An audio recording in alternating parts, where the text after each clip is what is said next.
Everyone, it's Sweekit here, and today I'm going to be starting off a new series focusing on Prestige Cup cars and the really good ones because this current season has a very good Prestige Cup car which I will recommend for anyone who's looking to expand their fleet of live racers and especially new players because not very often does a good car like this come along in the Prestige Cup.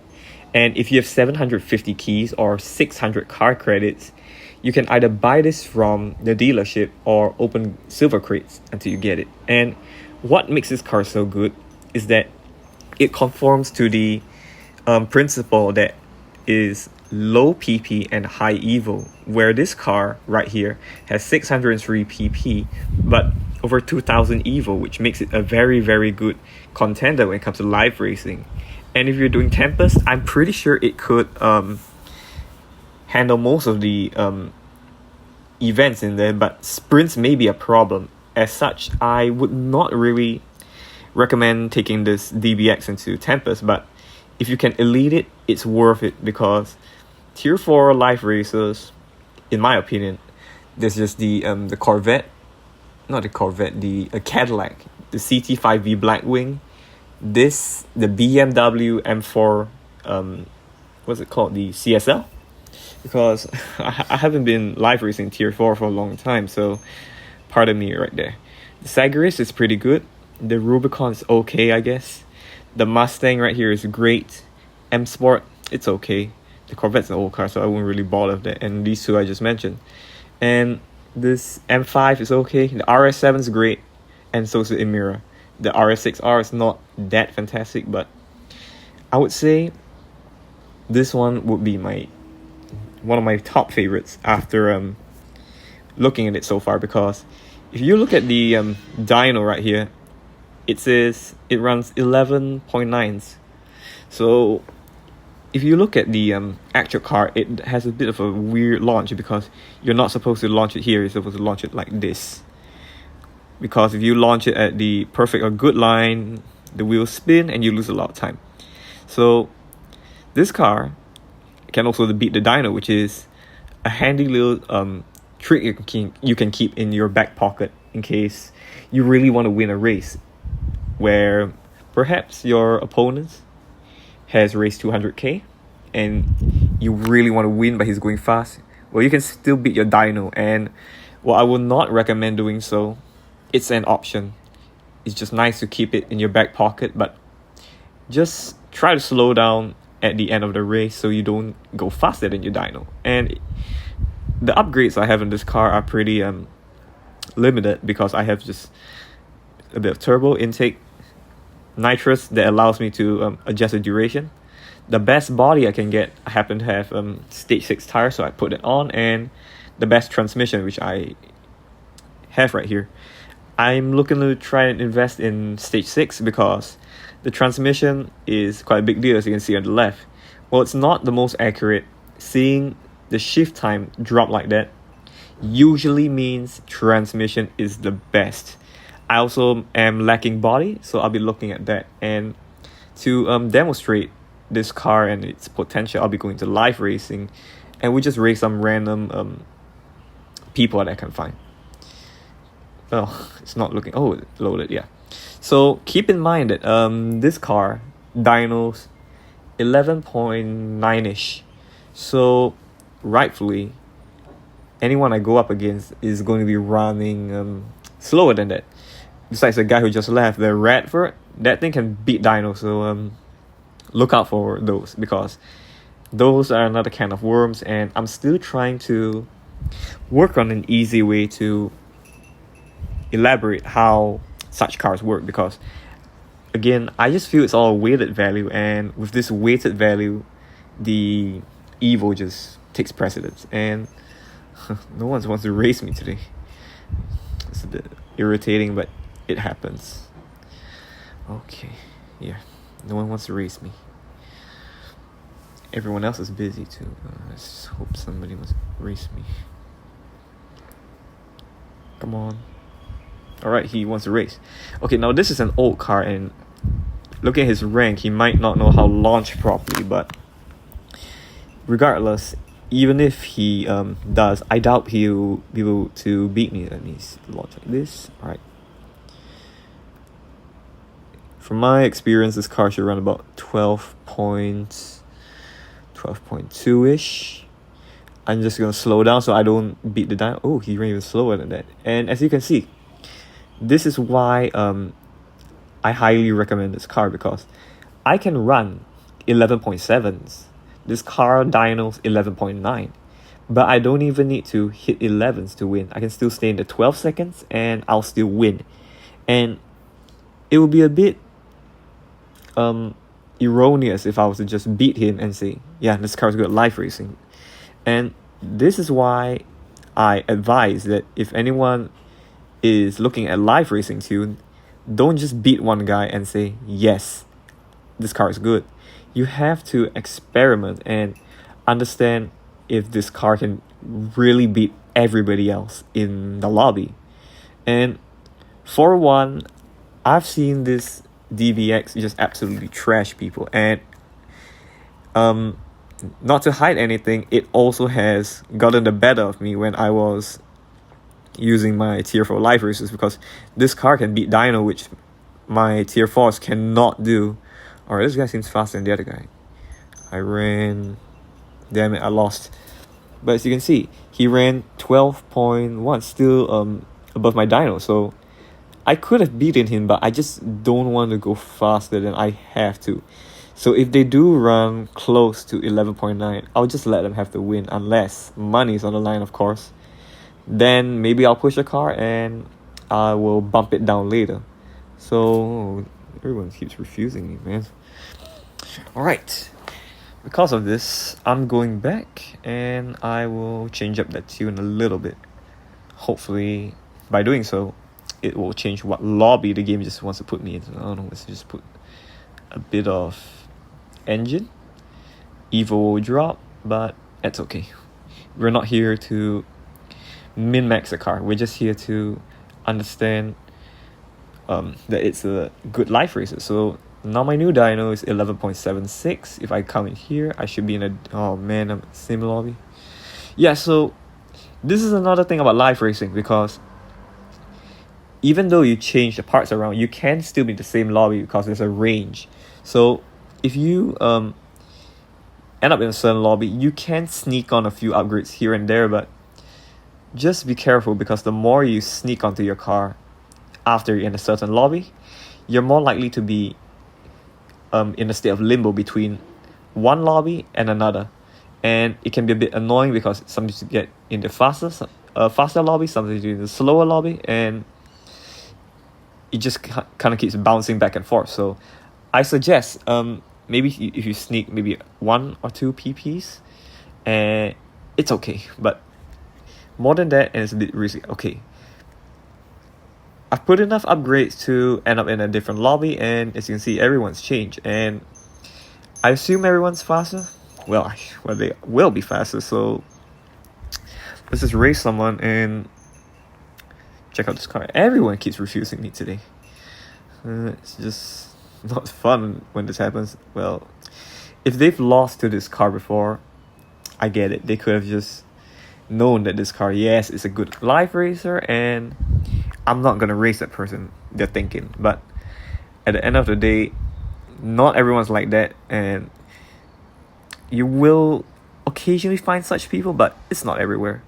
And I'm ahead of this guy, so I'll stay in gear 4. Downshift a bit. Oh, he ran unnaturally slow. I think he forgot to click the launch button. Yeah, he did. So you see, 1 second delayed launch. And he wants a rematch, and alright. That's good, because I want to see what he really runs, because my dyno is about 11.6-ish. I didn't really see. Right. Let's go. Nitrous. Shift. Oh, he's going faster than me. What I expect anyway, so downshift a bit, and boom. He didn't even run faster in 12 seconds, as you can see.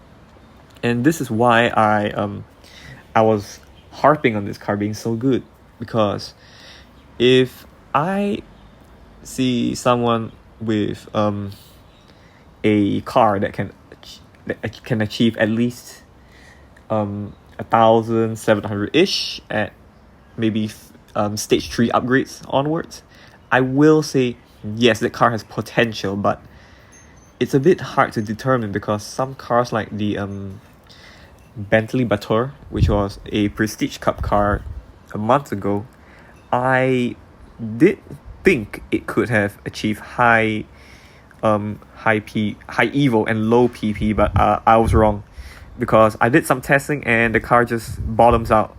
But as a result, I was a bit discouraged, but which also leads me to bring up that just upgrading a car all stage 3 is a decent way to understand if a car can achieve, as you can see, high EVO, low PP. But the last thing you should do is get transmission to stage 4 and play around with all the tuning options, because when you have all the tuning presets available, you get a rough idea of the car, and as a result, you know if the car is good. If you can adjust the final drive in a way that causes the PPU just jump, it's a good car, and this DBX is one of them. And I should mention that this car, the DBX 707, is part of the Turbo Titans collection, and if you can put the car in the collection and you were to do the challenge for the veteran challenge, which is to put 70 fusion parts onto a car, it's very, very easy, and basically you have a great live racer with a 5% RP bonus. And if you were to elite this car, you get another 10% bonus, which is huge, because when those stack and you're on a wild card with your crew, this is one of those cars that it will get you quite far.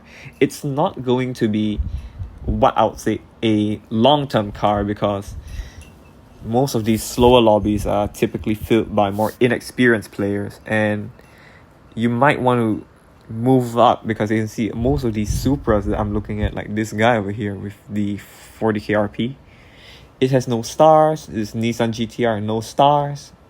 These are typically more inexperienced players. If he would accept, I believe his rank would be about 50, 60-ish. Well, he didn't want to accept, so whatever. So yeah, this car is genuinely very good, and if you do have the keys or car credits, I advise you just get the damn thing, build it, and you have a car that takes you far. Because, well, the Supra is a pretty valid option because it can achieve low PP and high EVO. It just doesn't seem to get into lobbies with advantage very well, because I have tested the Supra and mine's all max purple stars, all fusions, all stage 6s, and no matter what I do, it just doesn't seem to be able to end up in lobbies where my opponents are running slower, unlike this one, because I really have no idea. It's just one of those anomalies. But the last thing you should note about this car is that it's an Aston Martin, and parts will be very easy to attain for this car, because you don't necessarily need bronze keys to open the parts crates, because if you come into the dealership right here and you tap over to the, I believe it's the Vanquish, it's an old car, you can buy that thing and strip it over and over and over again, provided you have the money. Where is it? It's here. About $500,000, and just wait for it to come in, strip it, and you will keep having more and more fusion parts. Well, you could open those what do you call them, parts crates with the bronze keys. I wouldn't recommend it. I would say save it for a more rare make, like maybe Zenvo or something. Just Aston, if you can get these right here, or if you have the cars like the DB5, you're looking at Legends, and you have Izzy's assistance, you can use the parts from there. But more often than not, I'll just recommend buying the Vanquish and stripping it. And as a matter of fact, I will be doing so, because I really need epic Aston Martin fusions, because the I believe it's the one of them Aston's recently has eaten up all my parts. The DBS 770. because that's also a decent car. It's okay, but it's not super. And yeah, the DB12, which is also another prestige cup car and another wonderful live racer. So it's getting a bit long and drawn out, so I'll be ending this video soon, but just keep in mind that live race, well, what am I talking about? Prestige cup cars, well, some of them can be really good, because I do have a lot of prestige cup cars in my usual daily usage, but how do I say it? I do keep them on hand, but most of them just don't get any use. Of the cars here, aside from this unicorn on the top left, these are all prestige cup cars. These are all garbage. And this one, most of these are garbage. The Artura and AMG S, they have okay live racing tunes. I wouldn't say they're great, just okay. Here, the Corvette is just not very good. The Mark 1 was another prestige cup car, not very good. In this one, all of these but the Honda and the GTR, the BMW, Audi, these two, and the Lotus, pretty good. This one, the convertible Corvette, the Cadillac, BMW, and the Dodge, these are all prestige cars, and they're fantastic. And this garage, all of them. And this one, all of them except the Purple Star cars are prestige cup cars, and the Regera. And this one, only the Dodge was a prestige cup car. It's okay, it just doesn't lobby very well, just like the Supra. This one, the Stingray, is an old car. It has a special tune. Yeah, that's it for that. And here, the Jaguar is pretty good. That Noble is also pretty good. The Gladiator is okay. In this one, the Sagres was a prestige cup car, and with the right parts, well, it cannot achieve Evo as high as like my DBX at 2000. It's pretty decent and surprisingly lobbies quite well. In this one, the Type S, but this one stuck to the slower lobby, so take that how you will. This one, well, none of them. Alright, the DBX, which I just went over. Let's see. The Spider RS is okay. Duke R has a tune which I don't have the stage 6 for, being the engine, but it's okay. Like this one, let's see. M3 was a prestige cup car, but it's just not very good.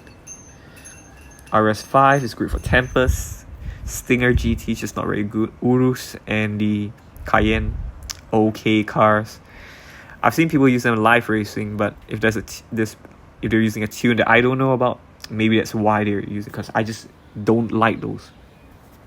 The Mark E, CS8, and the Rocket Bunny down here, I don't really like these. I think this thing can beat Dyno, the Rocket Bunny, but I just haven't gotten around to it. SLS is horrible. LB works. It can beat Dyno, so some people find it appealing. The Venom GT, as you can see, this thing is on the down tune, but I'm not into down tunes myself, so I just left it sit there. 720S, I believe it can also beat Dyno. The DBS Volante, not a very good car. Elantra N, not a very good car. Same with the Porsche.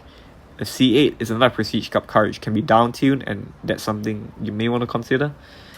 Same thing with the CX75, if I'm not wrong. The Touring on the bottom left is horrible, don't bother with that. The M8 is pretty bad. Wire Roadster is also pretty bad. 600 LT can beat Dyno. Let's see, R8, I have no experience with that car, so I will not be commenting about that. The Pandem Skyline, I believe it needs nitrous stage 6 to excel, but unfortunately I don't have it, so I can't test it right now. The M8 Coupe, it's not very fantastic from my experience. The Targa, also not very fantastic. Same thing with the Evolution Coupe, it's just not very good. The Panamera, I think this needs stage 6 engine like the Juke and the M5 CS, but I cannot really comment on it. But I will look at it if I do get the stage 6 part, be a bronze crate somewhere. LB Mercedes is awful. Let's see. Any more Prestige Cup cars? Oh yeah, Project Black S. I've heard that it can do well, but it's an Infinity and it just doesn't seem to float well with me. Urus and the LB Gran Turismo, not very good cars. The two Bentleys up here, as I brought up just now, the Bator, it looks good at stage 3-ish, but when you start looking at the numbers, when you're playing around the tuning and the upgrades, it's just not a very good car. Skip these two.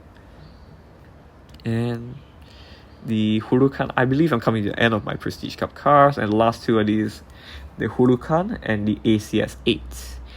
These two cars are not good, so yeah, I believe that's about it.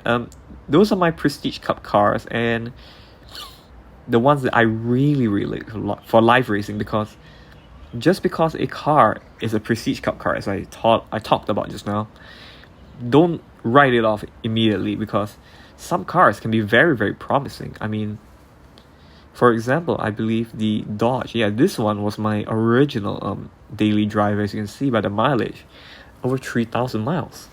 And after this, I swapped over to the M5, and this is even more miles at 4,000. So you can see that if you combine both, I've used them in over 10,000 races, simply because they're just great. So I do hope that I have opened some eyes and brought to light that Prestige Cup cars should be considered. You shouldn't be pulling for every one of them if you're not in a milestone crew, or if you're a new player and you're just looking to save resources. Just keep on the lookout for cars that are pretty good. You can check out videos on online really, and just see if the PP and Evo has a good ratio. If it's like a 1-to-3 ratio, keep it in mind, because it could be a good live racer. And that's why my cars here, well, aside from the RS e-tron, because it's in a tournament, they all have this 1-to-3 ratio or higher. So that about sums it up. I do hope that I've convinced at least someone to get the DBX 770, because it's genuinely a great car. But for myself, I tend to stay in the faster lobbies, like 10-ish seconds to 9 seconds, and I won't be using a DBX too much, but I will be keeping it on hand in case I cannot find people to race in the faster lobbies. So it's a great backup, and I'll be keeping it there, and I do anticipate seeing myself use it in those situations. And with that said, thank you so much for listening, for hearing me ramble on about my cars, about live racing, and I'll see you next time. Thank you so much. Have a great day.